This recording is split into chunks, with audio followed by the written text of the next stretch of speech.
Hello guys, now we are going to discuss about the topic called delta modulation. So you know the meaning of delta modulation and working principle.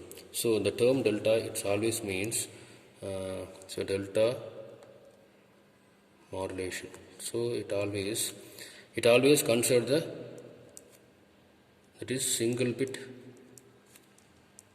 transmission. So either it can consider 0 or 1 bit transmission. It's never considered a pair of bits. It's only considered either 0 or 1 alone.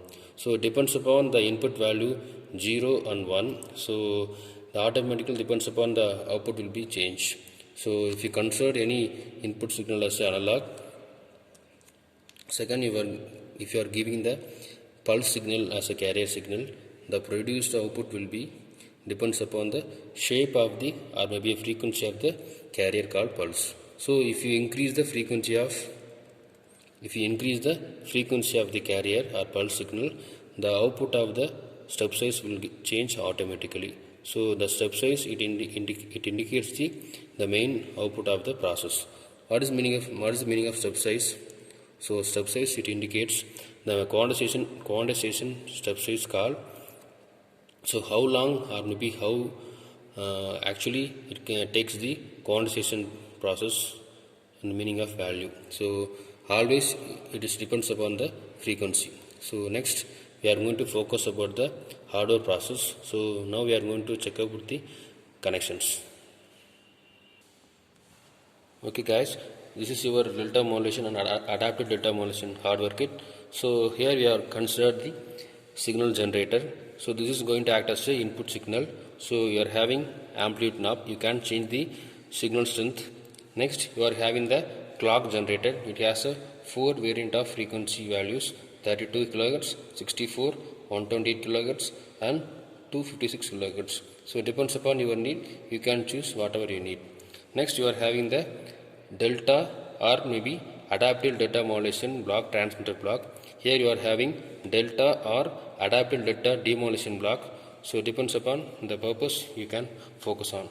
So first I am going to discuss, again you are going to focus about, I am going to connect the amplitude which is called signal generator, which is going to act as a input signal. So which is point P1. So P1 which is connected to the comparator value P9. So you know the meaning of comparator. It always compare the two different level of signal and it produce the constant output. So it is going to compare two different level of signals. Next I am going to give a connection between clock signal. So I can choose 64 kHz to, here you are having a sampler. So sampler is nothing but, so without clock signal the sampler doesn't work. So I am going to apply the clock signal to the sampler point P14. Next I am going to take a partial of output which is P15,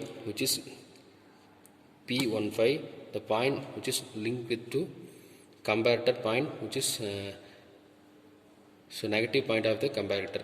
So we are going to apply some partial of output into input portion. So by the mean it can produce the constant level of output. Next we can check the output of the modulator process. So that I am going to have a link with point P12. So P12 is nothing but our needed delta modulation point output. So P12 I given the P12 point. Next you are having the option of step size controller, right? So you know the meaning of step size.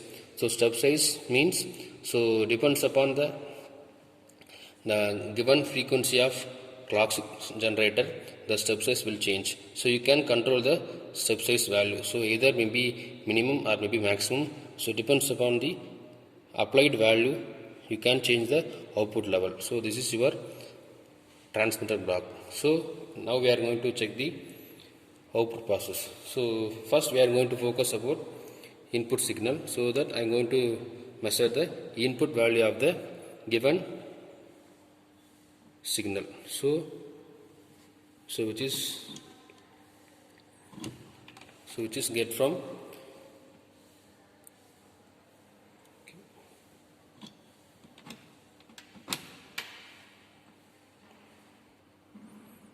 So I'm going to check the point signal value of signal generator, which is nothing but input signal, so which is linked to 0.1. So we just look about DSO value, so you can note out the exact sine wave which is input signal of the our concept.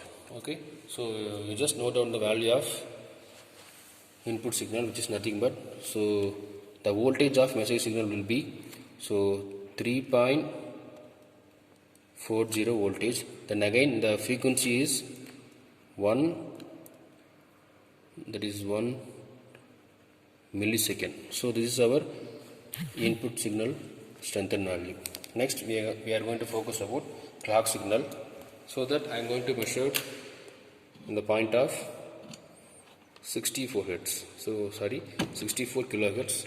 So in that we can note down the amplitude and frequency value. So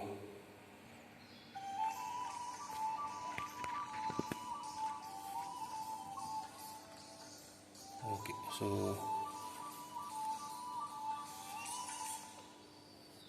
so this is your clock signal, which is going to act as a sampler. So in that you are having peak to peak voltage of 6.12. Then again the frequency, which means time, so the time period is, it's almost 20 microseconds. Okay, so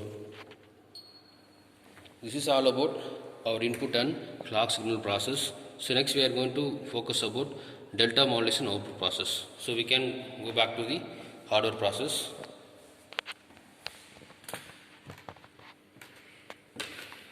So as I said, so you should apply the message signal into comparator positive input side. Then again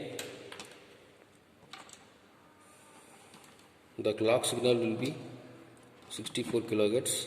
So you can get the output of the delta modulation at the point of P12. So here they mentioned as DM. So DM, it indicates delta modulation.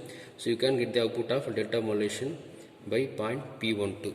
So you can change the step size controller to get the better output. So I just varying the knob. So finally we will get some output. So let me show on.